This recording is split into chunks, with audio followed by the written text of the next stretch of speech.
আলহামদুলিল্লাহি রাব্বিল আলামিন।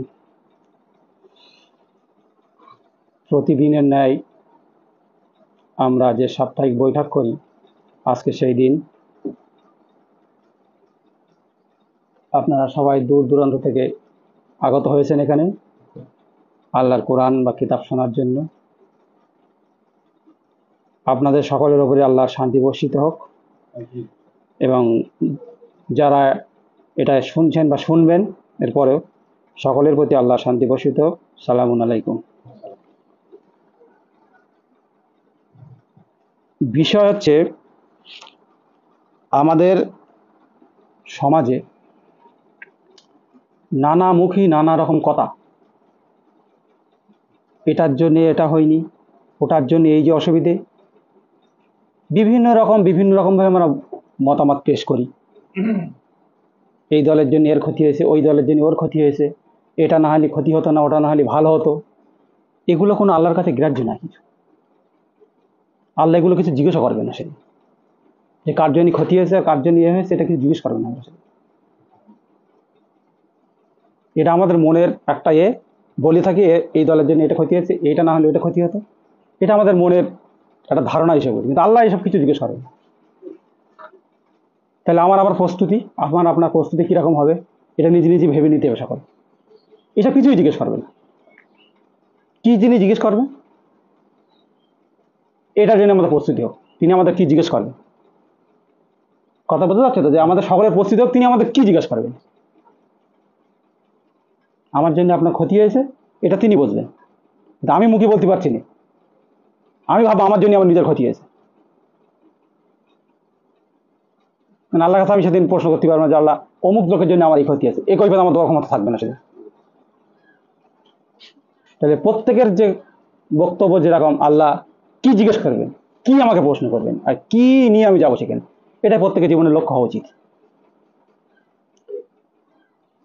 এটা দিয়ে আজকে একটা সূরা শুরু করছি। সূরাটা পুরোটাই পড়বো। সূরার নাম হচ্ছে আল মুলক, 67 নম্বর সূরা মুলক, 67 নম্বর সূরা।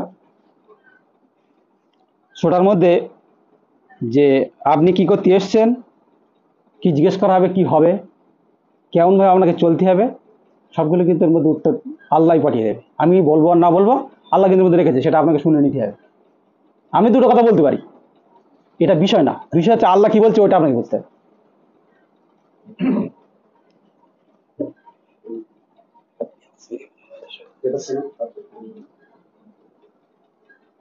কিতাব নেই,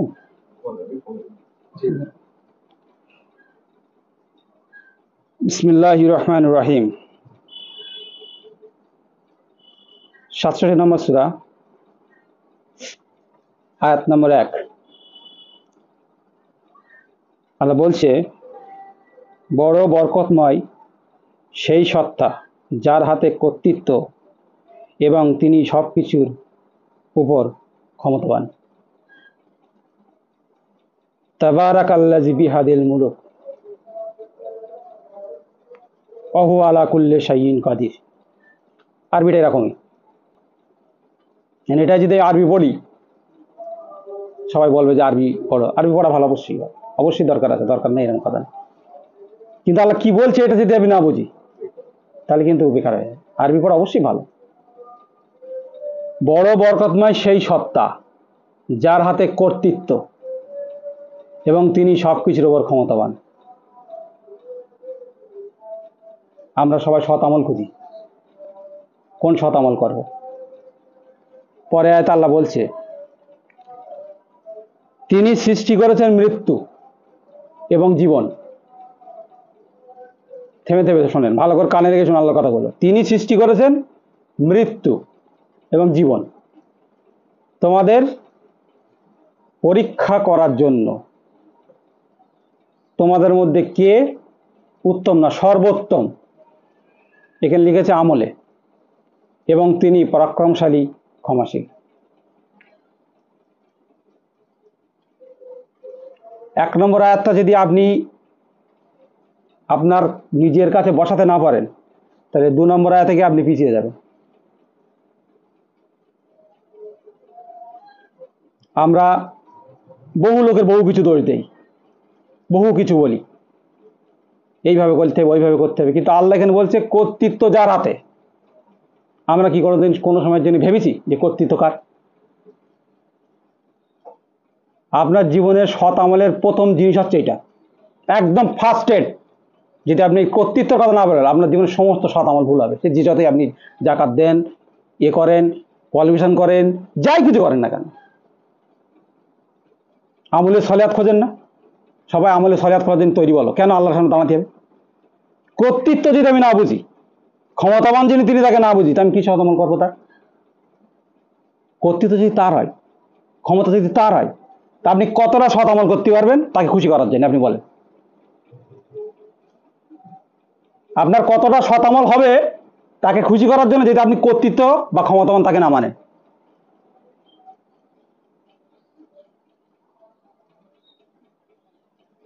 কথা বোঝা যাচ্ছে কি? সৎ আমলের যে উদ্দেশ্য, যে সৎ আমল করে পৃথিবী ঘুরছে, কিন্তু কি সৎ আমল করবো যে আল্লাহর কাছে আমি দাঁড়াবো, তা আপনি এইটাই যদি সৎ আমল ধরেন, তা আপনি আত্মসমর্পণ সাথে সাথে আপনাকে কি করতে না করতে হবে সেটা আল্লাহ আপনাকেই বলিয়ে দেবে। এবার আপনি যদি এই কর্তৃত্ব মানেন যে সমস্ত ক্ষমতার মালিক একজন, তাহলে কিন্তু আপনার সৎ আমলের প্রথম ধাপে আসে পৌঁছবেন, তা না তো আপনার সৎ আমল সব বৃথা হয়ে যাবে। আজ হাজারো কোটি সৎ আমল পৃথিবীর মধ্যে দেখাচ্ছে মানুষ, এটা করে জান্নাত যাবে, ওইটা করে যেতে যাবে, ওইটা করে এই হবে, ওইটা করলে তুমি এই হবে, আমি কি করব, ওটা বলে আমার বলে দাও কিছু আমল, ও বলতে আমারও কিছু বলে দাও, কিছুর একটা প্যাকেজ ধরিয়ে দাও। এর কোনো প্যাকেজ নেই, আল্লাহর কাছে কোনো প্যাকেজ নেই। তাকে কর্তৃত্ব মানতে হবে প্রতি টাইমের জন্য।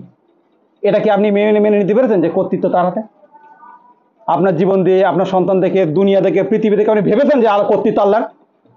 ওটাই আপনার শতামল, ওইটাই আপনার প্রথম শতামল। আপনি পৃথিবীকে দেখেছেন যে কর্তৃত্ব কার হাতে থাকে? কে এই পৃথিবীকে চালায়? কোনোদিন এক সেকেন্ডের জন্য ভাবা হয়েছে আমাদের? দৃশ্য কি দেখতে পাই আমরা চোখই যে সমস্ত কর্তৃত্ব তিনিই চালান? এই শতামল, ফার্স্ট এড শতামল হচ্ছে এটাই। আল্লাহ বলছে বড় বরকতময় সেই সত্তা যার হাতে কর্তৃত্ব, তিনি সব কিছুর ওপর ক্ষমতাবান। থেমে থেমে দেখেন, তারপরে কেন ক্ষমতাবান তারপরে এত বলছে, তিনি সৃষ্টি করেছেন মৃত্যু আর জীবন। আপনি বেঁচে আছেন, আপনাকে অস্তিত্ব এনেছে তিনি, আপনি মানতে পারবেন? যদি অস্তিত্ব তিনি আনেন, আবার মৃত্যু বলছেন তিনি সৃষ্টি করেছেন, জীবন এবং মৃত্যু তিনি সৃষ্টি করেছেন। কিন্তু কথাটা কি মেনে নিতে পারি? মানলে আপনার দ্বারা একটা ক্ষতির কাজ হতে পারে, হবে আপনার?